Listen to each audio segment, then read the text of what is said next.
Enfin un geste fait envers les détenus d'opinion et politique en Algérie. Ce mercredi 1er juillet, Abdelmadjid Tebboune a décidé mercredi des mesures de grâce au profit de personnes incarcérées à l'occasion du 58e anniversaire de l'indépendance et de la jeunesse. C'est un communiqué officiel de la présidence de la République qui l'annonce. Le président de la République, M. Abdelmadjid Tebboune a signé mercredi un décret présidentiel portant mesures de grâce à l'occasion du 58e anniversaire de la fête de l'indépendance et de la jeunesse, lit-on dans le communiqué. D'après la même source, les détenus d'opinion du Irak concernés par cette grâce présidentielle sont, Alal Sherif Nasreddine, né le 4 avril 1998. Balaïl, né le 26 juin 1985. Sheddad Djeloul, né le 20 janvier 1992. Riahi Malik, né le 20 août 1990. Kadé Hossin, né le 14 novembre 1992. Dabin Amran Djilali, né le 19 juillet 1988.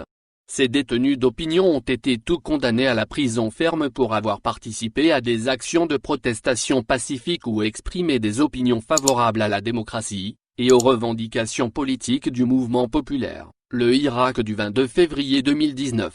À titre d'exemple, Malik Riahi, originaire d'un Temouche a été condamné au début du mois de mai passé en comparution immédiate par le tribunal d'Ain Temouche à une peine de 18 mois de prison ferme pour des publications sur les réseaux sociaux.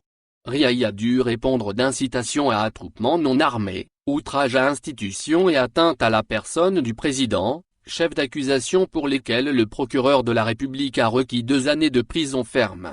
Le collectif des avocats de la défense n'a pas réussi à convaincre le tribunal de l'innocence du irakiste, par ailleurs déjà condamné, en février dernier, à une amende de 700 000 dinars pour ses publications sur Facebook.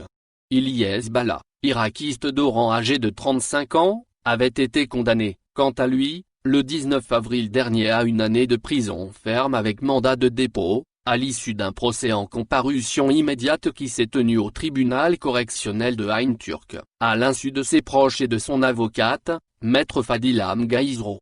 L'homme était poursuivi pour le chef d'accusation d'exposition au regard du public de documents de nature à nuire à l'intérêt national, article 96 du Code pénal, en l'occurrence pour avoir partagé sur sa page Facebook Oran avant tout, un enregistrement vidéo portant sur les passagers d'un navire en provenance de Marseille mis en confinement au complexe des Andalouses en mars dernier.